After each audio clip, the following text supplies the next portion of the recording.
Welcome to the Lion's Den. Let's go. Let's go.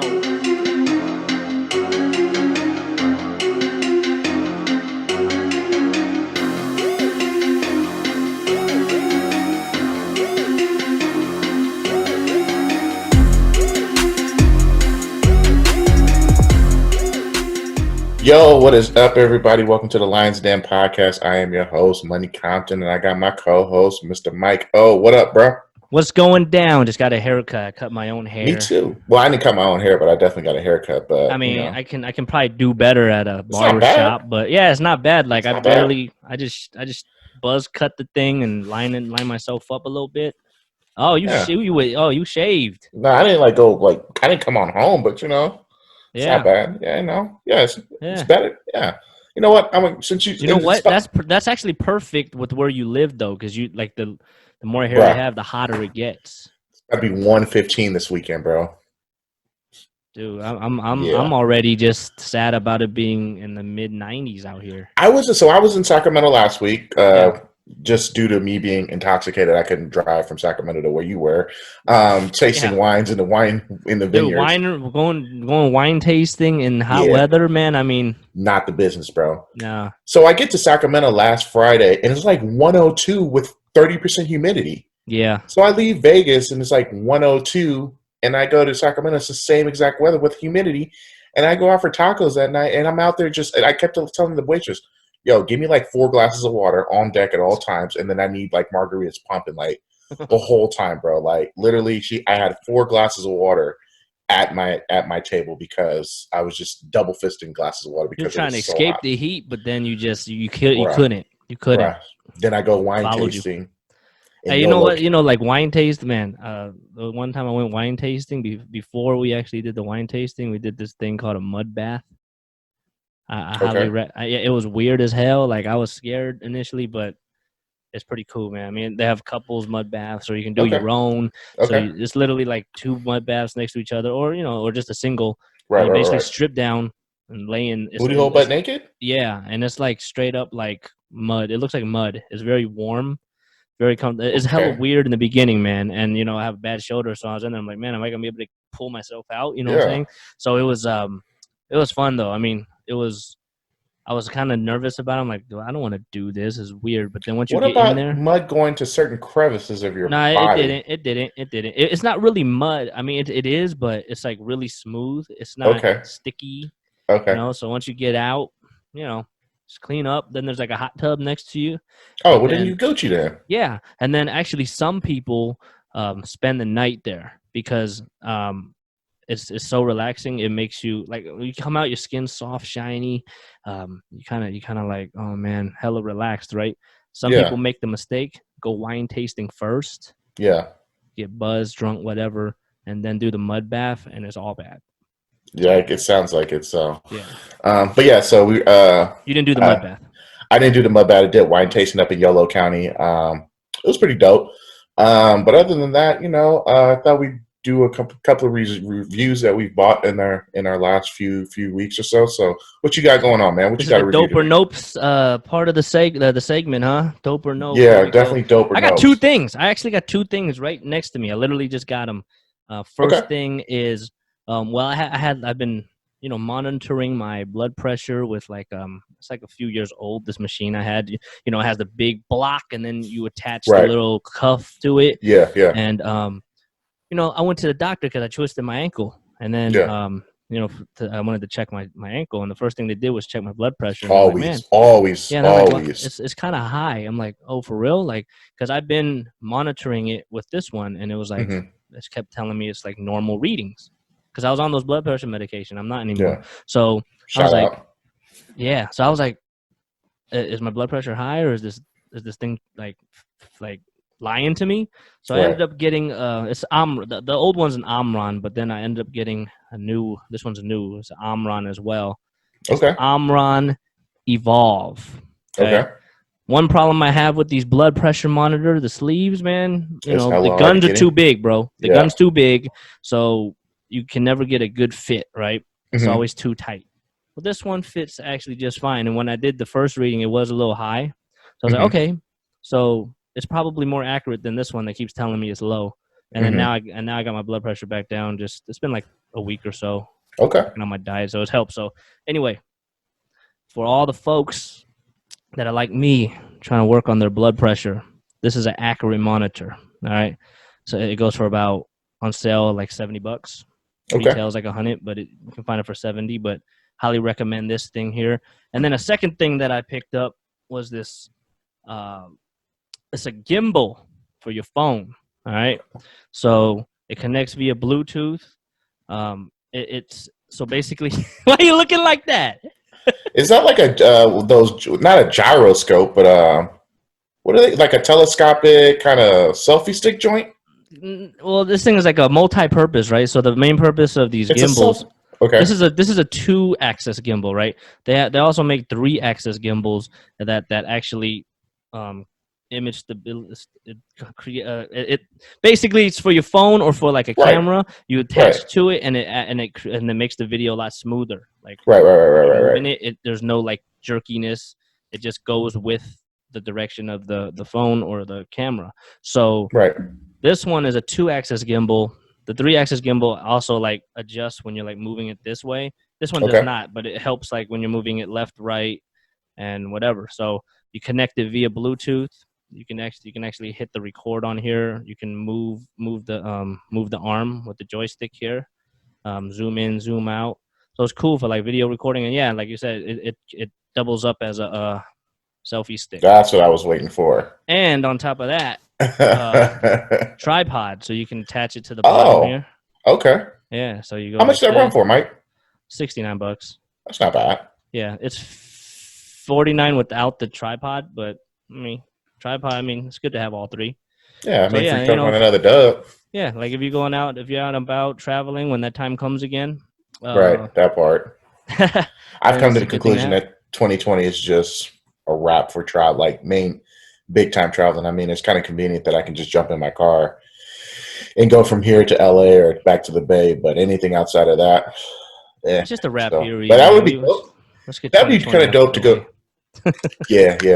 That'd be kind of dope to go on like on a hiking trip or something like that to take it on. Exactly. Bike riding or something like that. If you can, I mean, a GoPro is really good. They have a good image stabilizer too. But yeah, that's what I was thinking of when I saw that. Yeah, but if you want to use your phone because you have it with you anyways, it's pretty convenient to have. And then if you're an iPhone army like we are, iMovie built into the phone, very easy to just go ahead and edit the video on the spot. Facts. So, yeah, big facts. Yeah, so highly recommend both these items. They weren't bad. They weren't bad buys at all. So that's good. So you keeping them? Yeah, I'm keeping them. Okay, cool.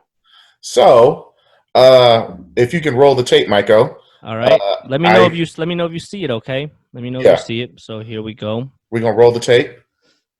So last week I purchased. I've had these actually. So this is supposed to be the backdrop of my studio. So as you can see, there's some sports memorabilia things. I got some WWE Championship belts. There's an autographed basketball of Kevin Durant.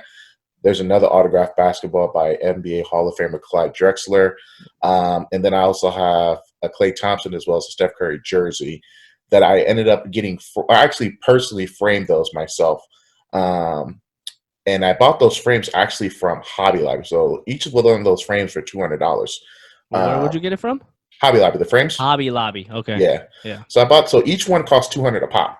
Dang. So I was able to frame them and get them stuck on the wall. However, the nails that I had wasn't working. So I ran to Target, bought all these different type of nails, wasn't working. So I ended up buying these sticky thingies that's supposed to be like grippers, where it was supposed to be able to take at least 20 pounds of picture frames and hold it up. Next slide. All right, let me stop it real quick. This is the dramatic. This is the dramatic. Drum roll, please. Roll the tape. Oh, man. And here we have, within about an hour later, they both came crashing down in the great words of I Am a Real American by the Hulk Hogan theme. Both of those frames came crashing down. So actually the one that is on the right, that frame is actually busted. Oh, jeez. Yeah, so either I can be on some hood stuff and try to gorilla glue it back, but it ain't happening. So I'm gonna have to spend another $200 and get it framed again. Or did they frame it for you, or did you have to actually put the jerseys in there? I actually put the jerseys in there, so I can get it framed itself. But from professional framers, they're asking anywhere between like $300 to $400 to get these professionally framed.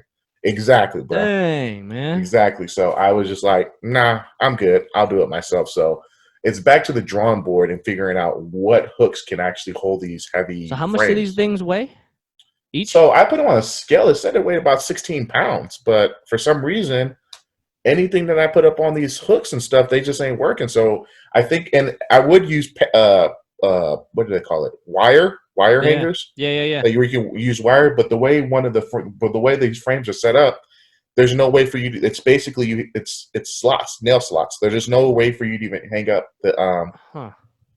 the wire. So basically, you have to find some strong. So I'm gonna have to probably go back to Hobby Lobby and say, hey, I need something that's gonna be able to hold these frames up And because can they show you a little love with I don't know. I don't know. I'm gonna try to see if I can get it. Be like this is damaged when I got it or something, you know? Because I was gonna tell you, like, because what I usually use for, well, we don't have to look at this disaster Yeah, any this is longer, disaster. but yeah, so like, All bad. yeah, I mean, I put stuff up on the walls at home, but I use the command strips, right?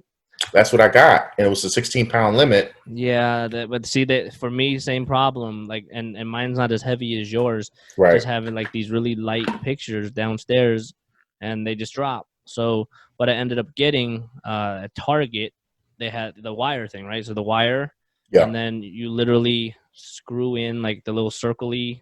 I'm not good with the technical terms, but it's basically Right. it screws in and there's little circles on each corner.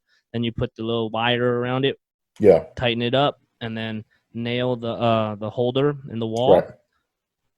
And I mean, all of my frames, even some heavier ones, I use that now. I don't use the command strips no more because, yeah, man, that it happened like so when we got married, with the Chinese weddings, they always have like that red, the red cloth, and then Right. people sign it with the permanent Right. marker, like, hey, congrats, whatever. So we Mm-hmm. have that framed. Same problem. Actually, I had the command strips and I had the little wire, and then Mm-hmm. for whatever reason, I don't know how, but the command strips fell off, and then it made the frame like fall a little bit, and then the whole thing fell down, and then it cracked like the actual picture frame. So it kind of sucked, but I feel you pain. So it's back to the drawing board for me, and definitely got to figure out what I'm going to do with these frames because, I'm highly. I wouldn't even say upset, but just demoralized. I took Monday off just to kind of start moving some things around in the house, and today, what are we, like 4 months in the quarantine, I've actually started to actually do some legit housework. I mean, I've been doing housework, but like setting things up around the house and whatnot. I was like, decorating. Okay, yeah. So I was like, Making let me finish this games room / man cave / studio up and be done with it. So I was so looking forward to it, and like literally, it was an all day affair, and I got everything up around 4:15ish, 4:20, and I heard the first frame drop, and I was like, oh, I know exactly what that is. And so I started to take the other one down, but the other one wasn't coming down. I was like, oh, well, I think this one's Gucci. Yeah. About an hour later, boom, boom, boom, boom, boom, boom, boom. Dang, I came upstairs and I was like, ooh, this one's busted. Eh. So there's that. So a couple of cops and drops. So I would say Michael hits with the win, and I took a couple of L's today. So it is what it is. Moving on. What else we got today, man? What's on tap? So this is the thing I'm most excited about. UFC 251. Yeah, bro. So it's just crazy how everything kind of happened, right? So first, Dana White said it's going to be on an island. Everyone's like, did he buy an island? Did he buy an island? I was even skeptical about that. He didn't buy an island. It's just on Yas Island, which is a hilarious name, bro. Yas Island in Abu Dhabi. Right. So they have a setup on the outside. It's not going to be outdoor, though, right? Like that's what I was going to be concerned about was the fight. Because it's like 120 out there. Yeah, it's going to be like 120 out there. Right. So they have it out there if you want to like go and practice and just have like, nice scenery and stuff. But yeah, it will be indoors. They did show a preview of what it looked like. It looks amazing. So the card, a lot of stuff changed with the card, like the main event was supposed to be Kamaru Usman versus Gilbert Burns. Mm-hmm. Right? And honestly, I don't think most casual fans probably not we're not really excited about it. Nobody really knows who Gilbert Burns is. That dude's a beast, bro. He is. He's a beast, but nobody knows who he is, right? Right. I mean, I was excited for it. Well, the reason I knew him because I saw him the Woodley fight. Now he ate Woodley up. Other than that, I never knew who he was. I don't even know if Woodley's really Woodley anymore, but I think he's Dunsky. That's another. Like, I mean, Burns is a beast. Burns is a beast, but I don't know if Burns is a beast, but I don't know if it's more so the fact that Burns is a beast or Woodley just wasn't present. So you could say the same about Usman. Like the last two people that Woodley has lost were supposed to be in the main event of the Saturday's fight. So they were, and they're teammates. That's so the cool part about it. Left the camp that he's been at and trained in Colorado with Justin Gaethje's camp, right? Mm-hmm. So he was out there. So all that was happening, and prior to that announcement, Jorge Masvidal, he was like, it was supposed to be him versus Usman. That was what was supposed to happen, but supposedly the negotiations, they couldn't come to an agreement, right? And according to Jorge, it was just like he wasn't asking for a lot of money. He was just asking, like, hey, if this is pay-per-view, I just want a higher percentage of what you get from it because I'm drawing the eyeballs, right? So that never came to fruition. Yeah, it's very fair, but that never came to fruition. So Gilbert Burns, he's just been fighting. He'll take whatever, right? He's like, oh, title shot, give me this money, sure, So that's what was booked. Then COVID hit, right? So he got hit with the COVID and his corner. But they said his test came back negative or something like that after the first one. Yeah, and then after that it came positive. Right. And then his coach got tested positive or something like that. A lot of his sketch, man. I don't know. It's crazy, but that's what happened. So can't take chances at this point. Jorge Masvidal to the rescue, and it's crazy because he has to pass one more test tomorrow before they even deem it official. 2 more. Yeah. But he seems to be fine. But it was just crazy because it's like he was negotiating. He didn't get his terms, so he's like, well, if I don't get my terms, then whatever, it's all good. Right. I'll fight when I feel like I'm getting what I'm paid for, whatever. Right. I'm paid what I'm worth, whatever. So now they're in a crunch. 6 days away from the UFC 251 main event has been canceled almost, basically, right? Jorge come to the rescue. He gets the terms he initially asked for. I think from what it sounds like from his interviews, like he's happy. Let's just say he's happy. Right. And that's the bigger fight. Like now more people want to watch. People love Jorge Masvidal. Right. So, and I'm more excited. I mean, don't get me wrong. Burns is a beast, and I would have loved to see that fight. Yeah. But let's be honest, man. They're teammates. I mean, there's no bad blood. They're basically gonna spar it out and see what happens, right? Jorge Masvidal and Usman, they hate each other. They had I can't speak today. They had a little altercation at the Super Bowl. They were going at each other, and so now there's like a backstory to it. And I mean, it's just interesting. But then Jorge's head coach, Mike Brown, he tested positive, right? COVID, yeah. So he's going to be cornered by somebody else. Some people were concerned of the fact that he hasn't trained as much as he should, and now his head coach is in the corner. Yeah, me and you even talked about that. But he's been around, man. He's been in the game for so long. He knows what he's doing. He knows what he's doing. I think he'll be all right. But I'm not really sold on Usman just based off the fact that last time he fought, he beat Woodley. Yeah. So that's over a year ago. That's a layoff. And even when he beat he beat Kobe too. That's right. He beat the brakes off of him. But it was kind of a close fight till the fifth round. I mean, they were beating each other up real bad. I mean, it was. I just watched it again last night. Great fight. Yeah. So I mean, I'm not really sold on Usman as, I don't know. Like he kind of had a cakewalk with Woodley, and I mean, Gilbert Burns literally just ate up Woodley too. So the last two Woodley opponents, I mean, that's not really a good sample size to say if this guy's Usman's good. Don't get me wrong. Yeah. I think he hasn't lost since 2013 in any type of fight capacity or something like that. I don't think he's lost, period, in the UFC. Yeah, so there's that. But, I mean, we're talking about Jorge, who's an animal who literally just ate up Ben Askren in just one knee strike and retired that fool. Yeah. So, Jorge does bring the eyeball, so it does bring even more appeal to the fight.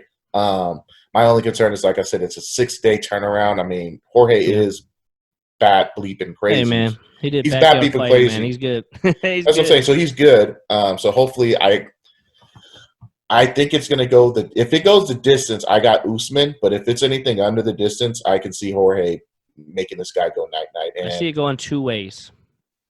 Option one, which I do not prefer, is Usman just laying on him for 5 rounds. That's what I'm scared of seeing. Because that's the thing. Like Jorge's like wrestling defense, his takedown defense is okay. You know, I think it's improved through the years, and Usman's a beast with that. So that's his strength. So that's my only concern. But I see it either going that way or some crazy knockout like Jorge knocking the brakes off the dude. And I just watched Nate Diaz versus Jorge Masvidal again. I haven't seen it since the pay-per-view. And man, I'm like, dude, Jorge is a freaking beast, man. Like, it just reminded me, like, all fights start on the feet. Right. So you got to get him to the ground. If you don't get him to the ground, that dude is so vicious, man. Like, and even like he knocked Nate Diaz down a few times, and even when he was on top of him, his strikes were so accurate, so crisp, so powerful. I'm like, woo. Ah, man, he's a beast. So I'm looking forward to it. But like I said, I just hope it doesn't go option number 1. Yeah. Excuse me. Yeah. I want to mention one thing about Usman. Okay. I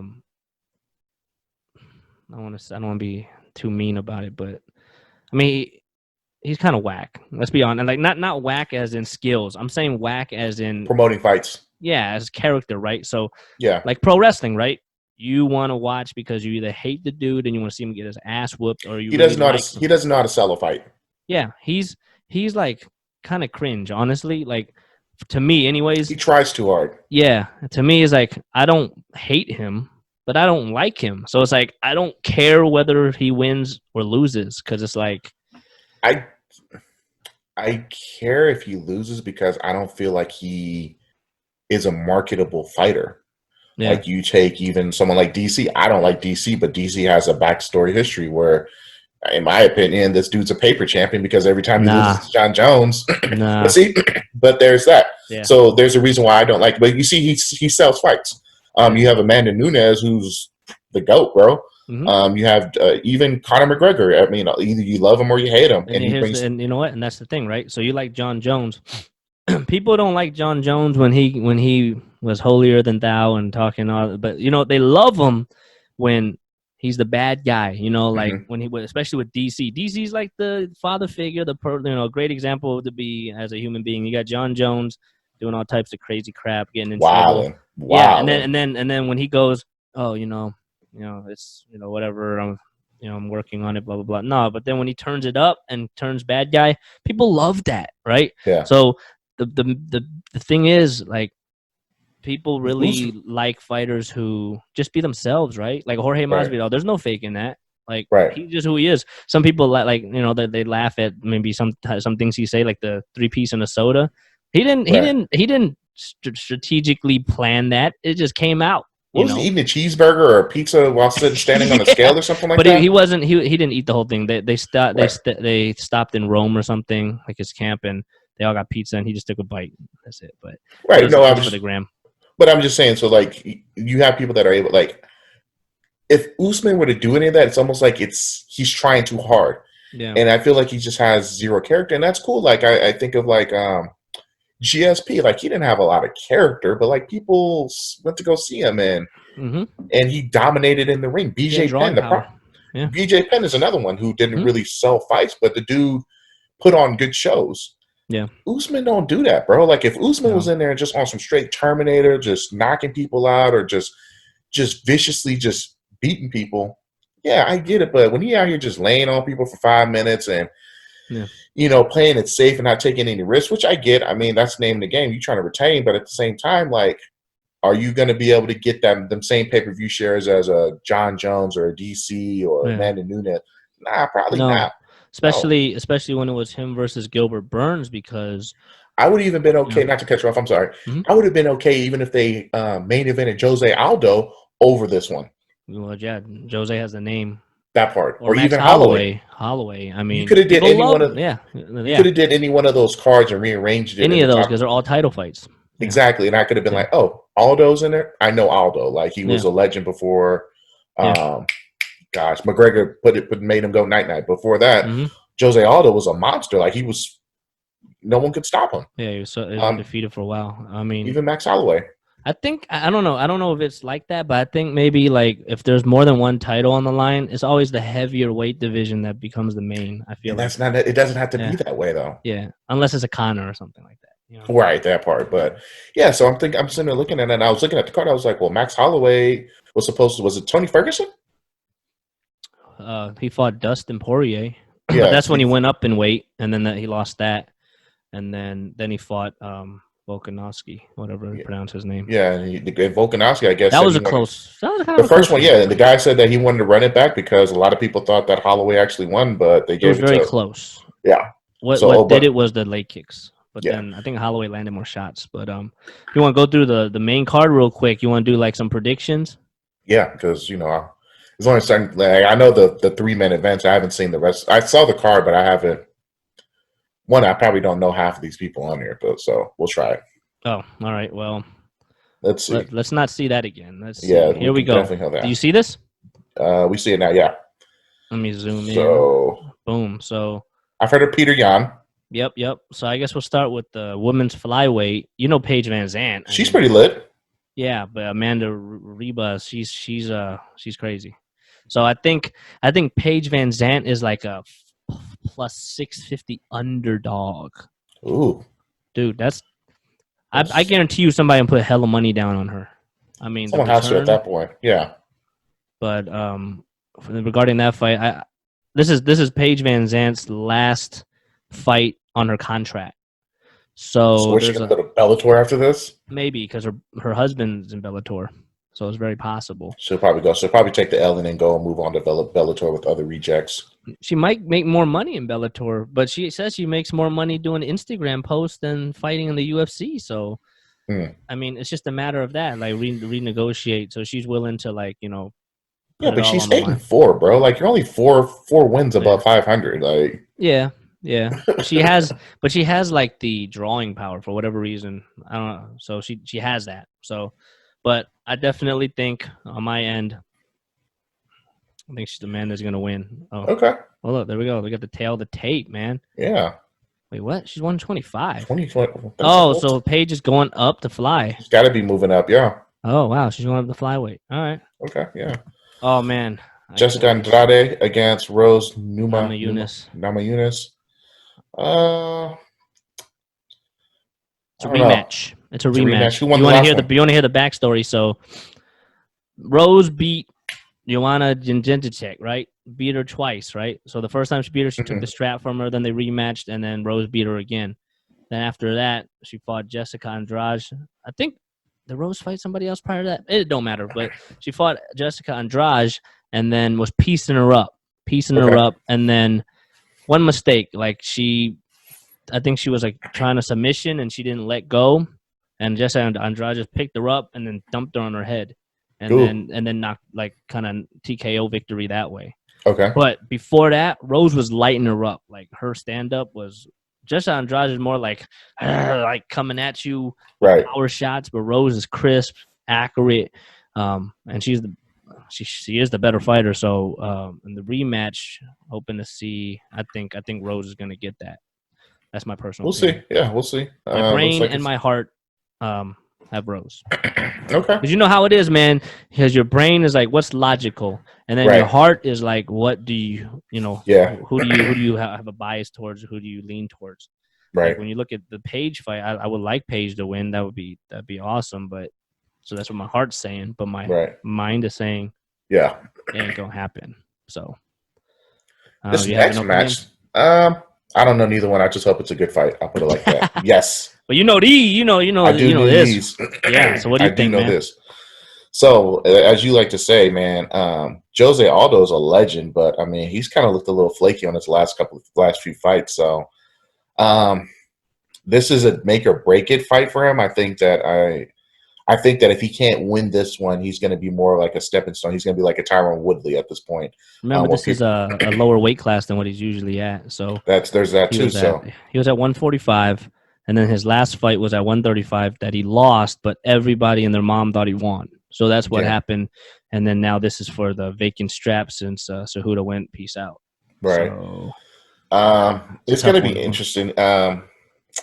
I'm gonna say my heart says Aldo, but my mind is gonna say Jan.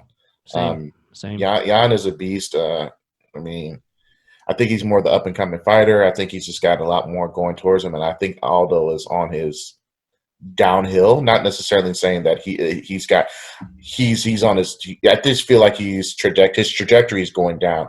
However, this might be a good place for Aldo. Like I don't know if he was having a hard time making weight at 145, but 135 he shouldn't have that much of a hard time cutting weight. He looked good last time at 130. Like that was the really big concern was, man, he's looking real thin. Like how is he gonna make 135? And he made it with a breeze, man. It was like like nothing. So it might be easier for him to make 135, and if he can keep that power and whatnot, and he might have a chance. But man, Jan is special, bro. Like he ain't no sleeper. So yeah, you see the age, 27. That too. That's prime. I mean, 33 is even your prime age. But the crazy thing with Jose Aldo is he's been fighting for so long that it's got a lot of miles on fight years, he's kind of he's got a lot of wear and tear on him. So I'm gonna go with Jan. Same. So we got the co-main with Volkanovski against Holloway. Man, my heart really says Max. My heart, man, I love Max. He's one of my favorite UFC fighters, but my brain is telling me Volkanovski. I have a few reasons, but you go ahead. You want me to tell? You want me to? You can start, yeah. So here's the first fight was pretty close. Very close. Max Holloway didn't check none of the kicks, and that's what kind of and you know what, kind of the commentary too, kind of like make judges probably lean towards one way or another, because every time he got hit with a leg kick, they're like, oh, he has to start checking those or whatever, But then Max was like, it didn't really even hurt, and then like Max was landing more. He landed more strikes, but then Volkanovski landed this more powerful strikes because Holloway's more volume. Volkanovski is like more power, and he was hitting him with the leg kicks. So I can see how he won. But here's the thing. Max Holloway said, with this whole COVID crap, right? Hawaii shut down. All the schools shut down. So all this training was done on Zoom. And the first time he met his coaches in person was when they got to Vegas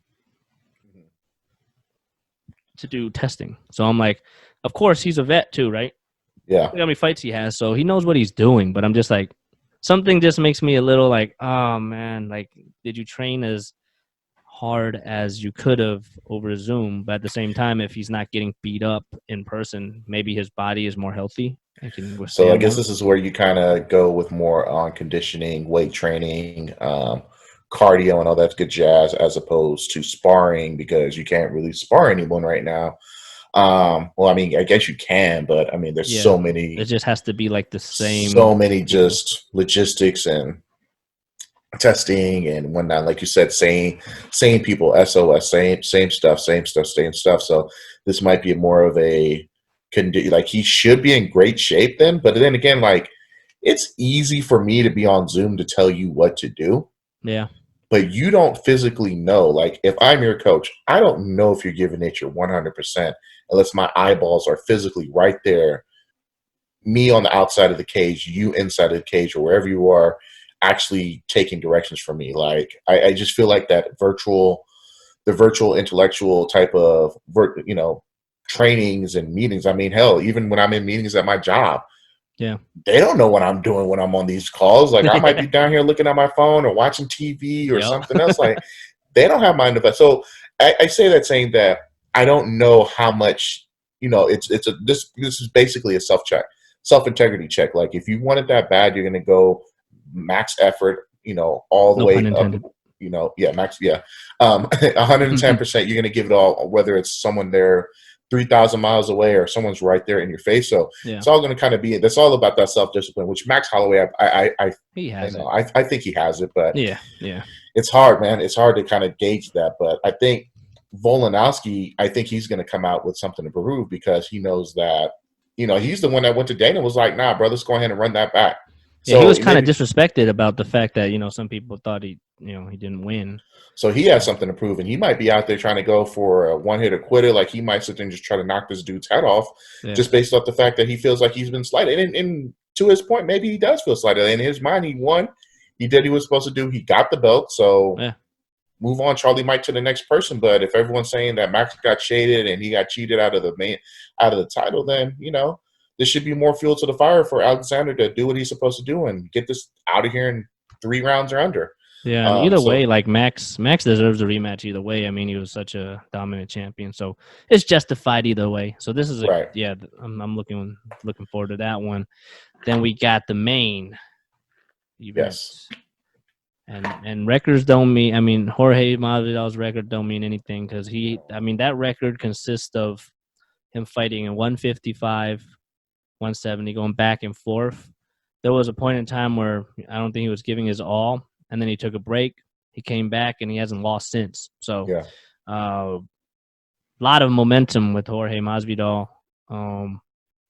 But of course, we got Usman. I'm trying to see. Okay, height wise, yeah, okay. Because I was thinking Usman's the bigger dude, like probably more stronger.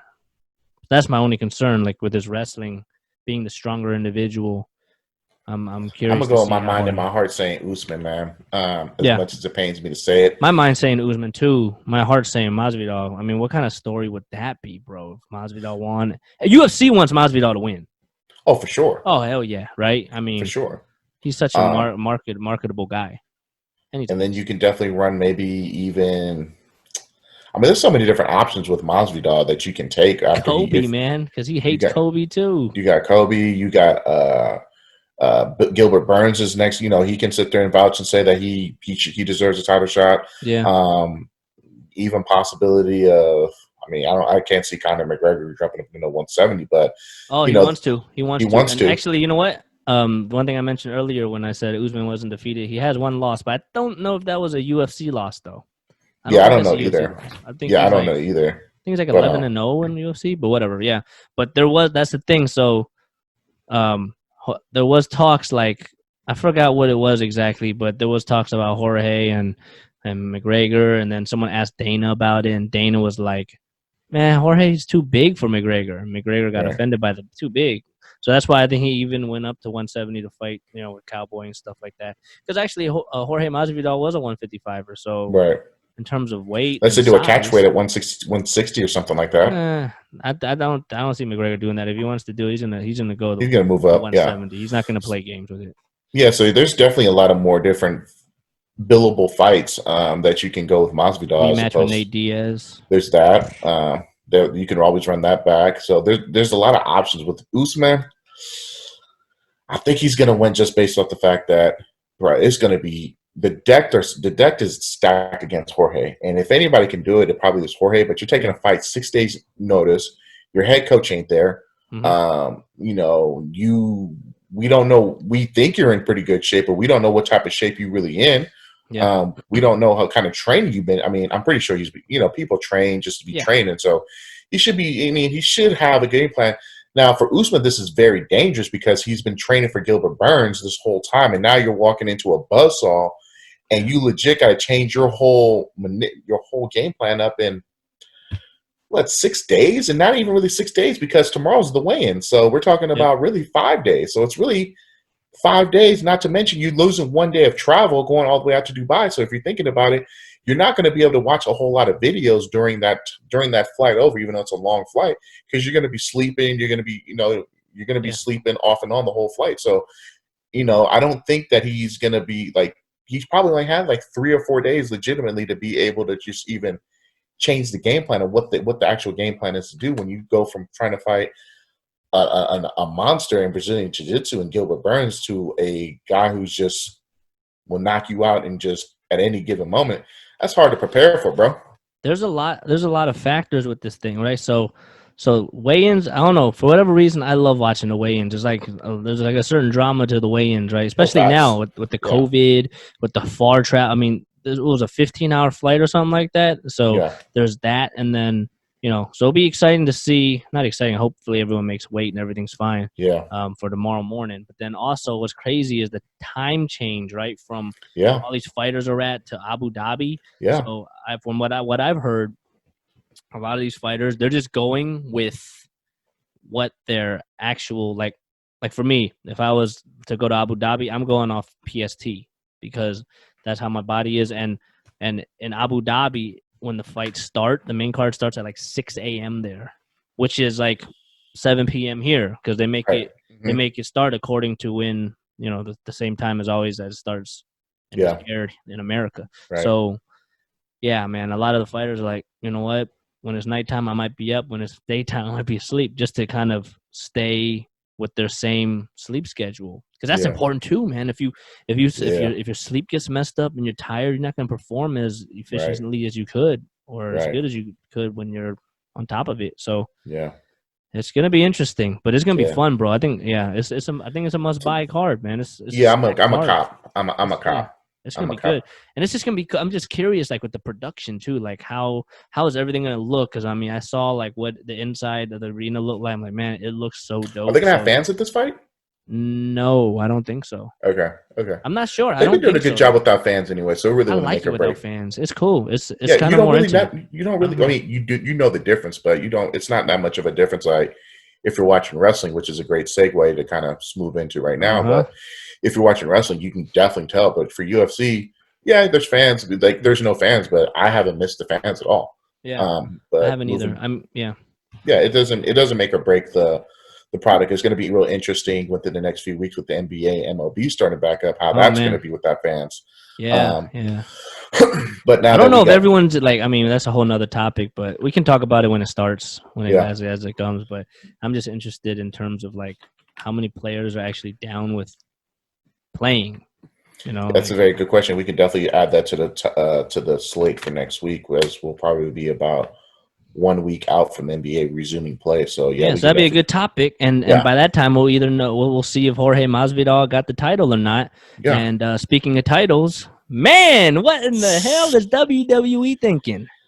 Man, so I was talking to someone the other day, and they asked me, "Hey, did I see the new US belt?" Outside of me and you talking.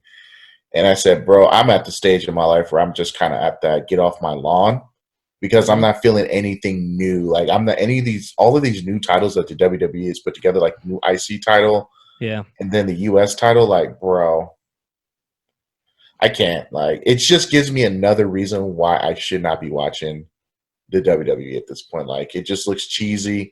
It looks like it's a joke. I don't know if you have. I don't know if you have it up or if you even took a picture of the title or not, but trust me. I heard it was done on a 3D printer. That I did hear. What? Yeah, it was done on a 3D printer. All right, let me see here. Here it is. You see it? Do you see this gloriously ugly thing? Yeah, this makes me look like if I was fighting for the United States Championship strap, I wouldn't want to win.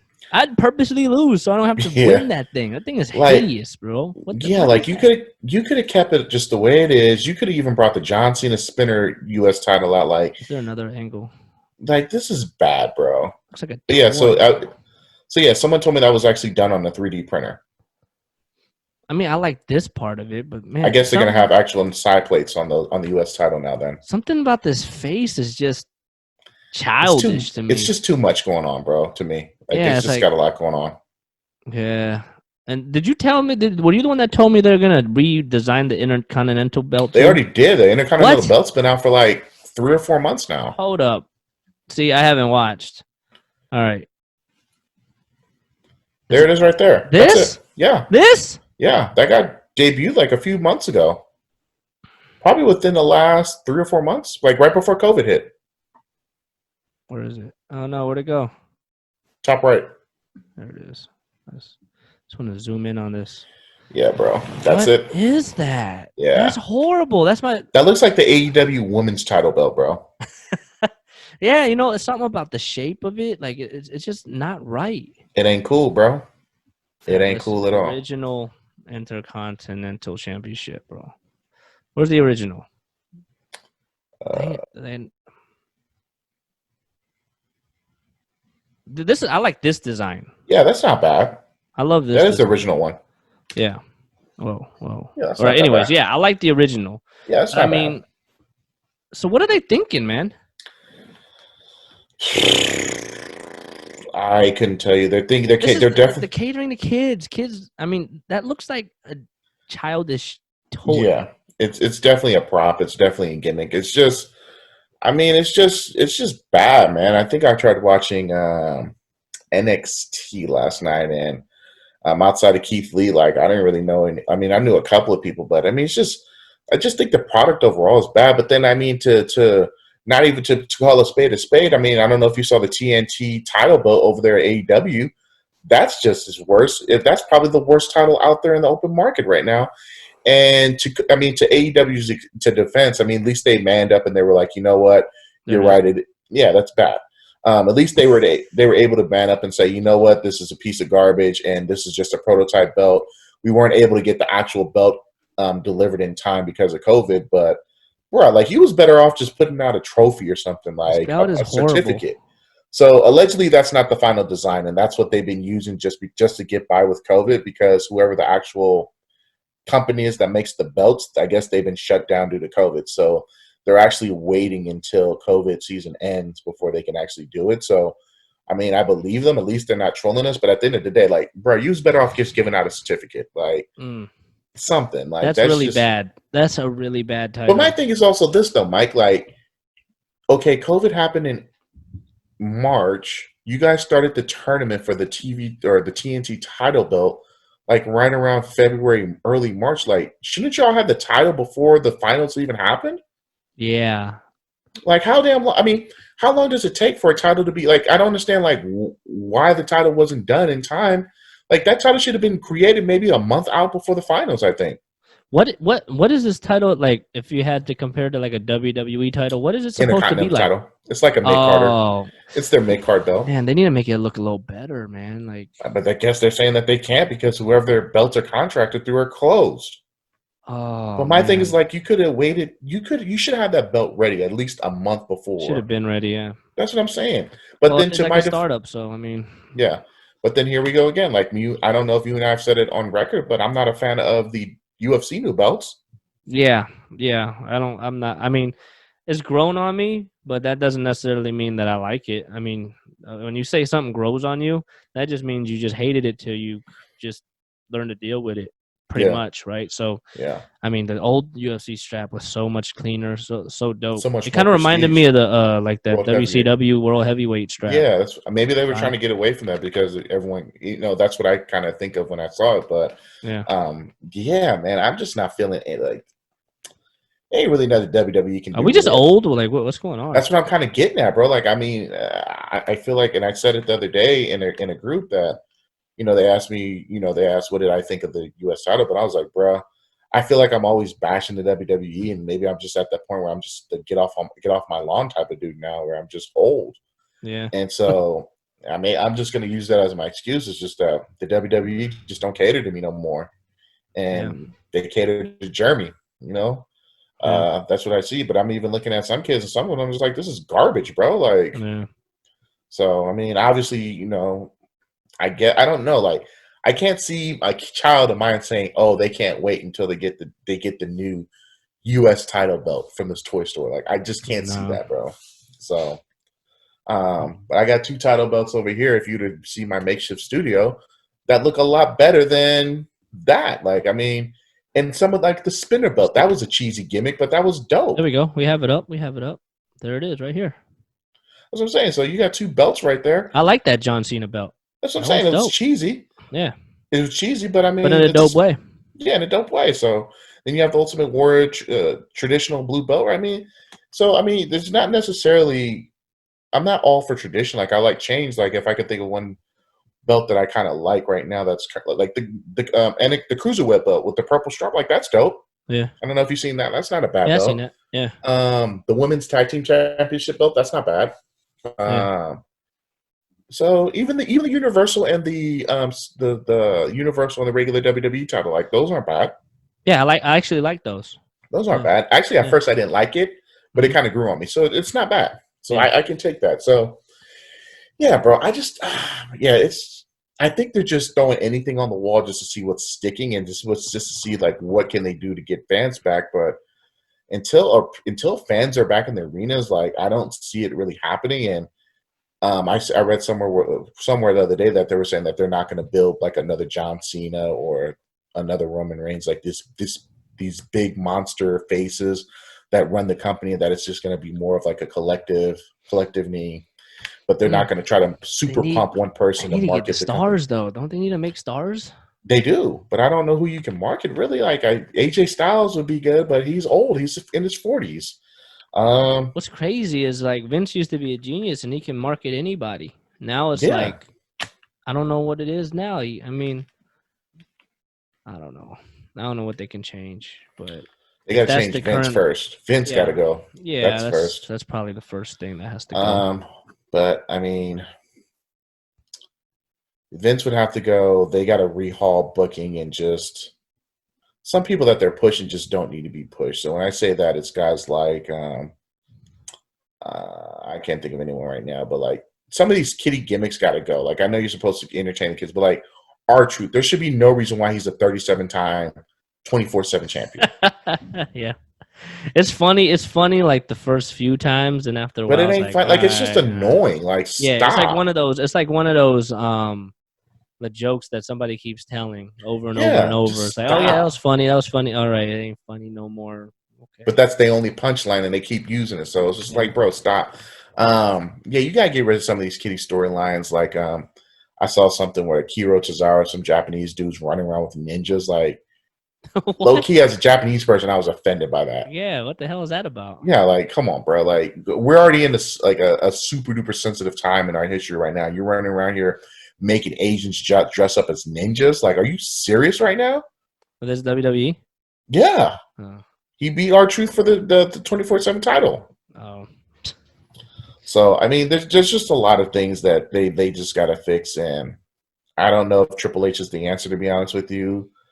Just because I feel like he has an ulterior motive, and sometimes he does try to make it all about him. Yep. He always Um, does.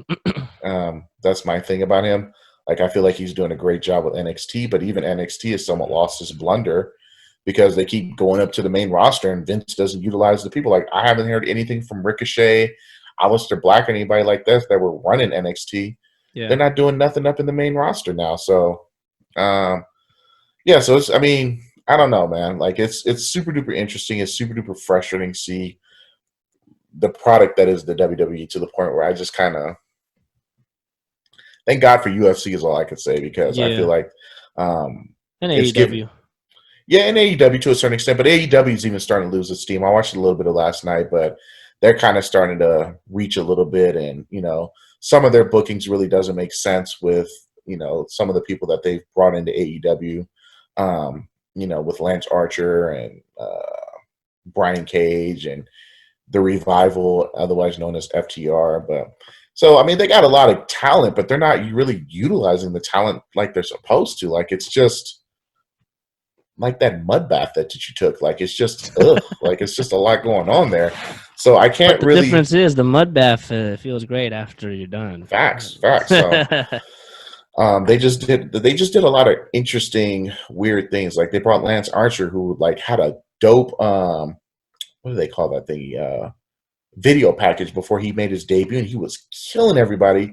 And then he loses to Cody for the TNT title and like loses clean at that. And it kind of set him up for failure. Then you can bring Brody Lee, aka Luke Harper, who's supposed to be the leader of the Dark Order, and that's not really gone anywhere. Then you have Brian Cage, who just automatically gets a title shot against John Moxley. Like they bring in all these people in, but it's just like you're using them wrong. Like Lance Archer should have beat Cody for the TNT title. Like that would have just made more sense.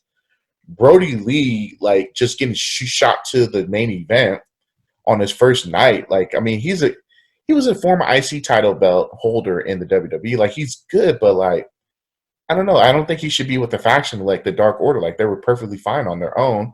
And now you have Brian Cage, who's running around here with Taz. He's gonna get the next title shot Oh, too. that really So, jacked dude, right? yeah, bro, he looked like he on He some stuff, bro. he's on a lot of stuff. He gotta be, bro. Like he is on some stuff, bro. Yeah. Yeah. So he's going to be facing John Moxley pretty next go around. In fact, next Tuesday, Wednesday. So it's kind of not really doing its service to some of their talent that they already have there. So we'll see. But I just feel like wrestling as a whole product is just super still. That includes, and that's not me being a fanboy of the WWE or the AEW. It's just it's not what it is right now. And I mean, Yeah. maybe I'm getting older, but I feel like AEW doesn't cater to kids. Like they cater more towards grown-ups, and they're kind of falling flat just based off what they're booking. And some of it can be blamed on COVID because some of them aren't playing with a full roster right now, and a lot of people are choosing to stay with their families, which is cool. I get it. I understand. Yeah. That makes total sense. You got to do what you got to do what's best for you and your families. But, there is other ways of being able to kind of fill in the holes. And I know the WWE is failing miserably at that. And AEW, it was trying, but they're kind of capping off right now too. So I don't know, man. So that's all I got. Well, step it up, guys. That part. Well, I mean, it's COVID, man. I mean, we can always. I mean, that might be a very well can be a huge reason for it. So, because like you said in the beginning, like pro wrestling, a lot of it is you need the crowd. You need the people behind you. You do, especially during promos. So when you don't have it, it's kind of empty. It's like no soul, So but I guess that's it, man. I mean, UFC 251 Saturday. Let's go. Yeah, the prelim's gonna be fire too, and then after 251, they're gonna have three more nights out there, right? Other cards, just fight night cards. So it's gonna be lit, man. And then within a 2 week. Yeah, so it should be interesting. And then what's on 252? Like, have they announced what that's gonna be yet, or? Shoot, I don't even know. 252. Let's see. You know what's one thing I want to mention that's so annoying right now with the wearing the mask, dude? Stipe against Stipe. Oh, that's 252? That's what it says. That is. That's in August. Yeah. Okay. Yeah, unlocking your phone with your mask on, bro. Bro, it's so annoying, man. So bad. Yeah. I want to go back to the fingerprint scanner, man. Yeah, like you can't even use Apple. That's the only thing I've seen so far. Fight card. That's it. That's the only. Oh, announced bouts. Oh, they have. Okay, don't know. Okay, that's all. Like I think that's in the prelims. So the main card hasn't really been put together yet, but JDS is on that card. Oh shoot, JDS versus Rosenstruck. That's a scrap. Yeah. All right, cool. But yeah, it's gonna be fun, man. I'm hella excited for it, especially after this week of how crazy work's been. Need something to chill with. Yeah, big time. Definitely looking forward to it, and it'll be fun. Yeah, are you copping it? You're copping it, right? Yeah, I'm gonna get it. I'm gonna get it. Yeah, I'm gonna get it. I'm gonna get it the legit way. Yeah. I'm not gonna acquire it. Yeah, I'm not gonna acquire it. I'm gonna go ahead and cop it. Yeah, 100%. It's a must cop. Yeah, for sure. So and plus it's COVID. Like, what else are we gonna do on a Saturday? Shit's closing. I mean, stuff is closing left and right. Or we're backtracking as it is. So it is what it is. So to everybody in your families, make sure you're staying safe. Make sure you're wearing your mask. If you ain't wearing a mask for yourself, wear it for somebody that you love. It's not for you. It's more for everybody else. So, but I am wearing it for me. I ain't gonna lie, bro. Well, yeah, I don't want to get that either. I mean, people are like, well, why are you wearing a mask? I wear it for me because I don't know what the hell you got, bro. Yeah. So, but it's to the people that are like rebellion again. Yeah. So it's not like the government is putting a chip that tracks you down in your skin, man. It's you're wearing a mask to protect yourself and others. So so it is what it is. That's the worst thing I got to do, bro. Yeah, if that's the worst thing, that's nothing. Yeah, a slight inconvenience. Hey, I can't breathe in it sometimes, especially when it's humid. But hey, man. Yeah, man. Yeah. Whatever. I feel it is like what it is. Here's the thing. Like on closing, right? This is the thing for me personally. I can't.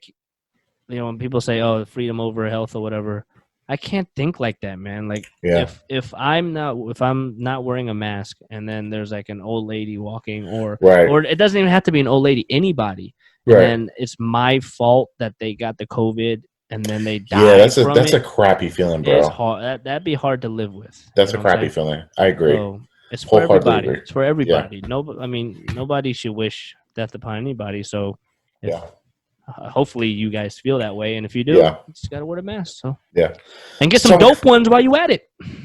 Yeah, they got some dope ones. Some dope ones. Yeah, they got some dope UFC ones. The Kane mask, the Bray Wyatt. They're coming out with some dope designs. So I actually was gonna cop. I was gonna cop the Bray Wyatt one, but I ended up copying an I Can't Breathe mask for obvious reasons. And there's actually so many different ways you can reason that mask on why you can't breathe, but I mean, there's the main reason why I'm wearing it. But I mean, there's different messages that you can do. So make it fun. Yeah, actually, somebody in our neighborhood where there's like a kid was going from door to door selling Black Lives Matter or I Can't Breathe face masks, $10 each. So, Yeah, yeah, we bought like 3 of them. So it was yeah, yeah. So like, I mean, I don't want to keep rambling on, but it was crazy because it's like she's probably like 14-year-old black girl. She's like walking around the neighborhood by herself. I was like, right, man, like if it was my daughter, like I'd be like, somebody go with her. That's kind of, right, I mean, yeah, that's dope that you feel comfortable, but it's like yeah. risky, We man. live in some crazy times right now, man. Exactly. So, So anyways, tell me where we can find you at, bro. Instagram is the best spot. It's I am Mike.o. How about yourself, man? Find me on the gram, man. Money Compton. You can find me on Twitterverse. I need to do better with that, but just Dude, find me at Money. Twitter's toxic. Yeah, I mean, you find can me on the find me on gram. Twitter too. I am Mike01, but it's a very toxic place. I go Yeah, there for updates, news. That's about it. yeah. You can find me on Twitter at Eric G Compton, but you probably ain't gonna find me tweeting or twatting or anything like that. Tweeting or So, twatting. That's a good so, one. Yeah. anywho's. Other than that, man, we're gonna run it back next week. We're gonna talk about the recap of 251. We could talk about some sports Yeah. since Since it's coming NBA's got to back. be about 1 week out. Hopefully, if the bubble doesn't pop. Yeah. But yeah, we got a lot of things. We got some things to work with, man. And lastly, shout out Sony PlayStation for allowing us to download NBA 2K20 for free, even though Eric Facts. does not really care for it. But it's Yeah, free, it's and free. It's hey, me. If I pay, I stay away. COVID season, hey, Yeah, I take it all, man. It's free. I'm yeah. not gonna complain. All right. Then, other than that, man, we out. All right, peace.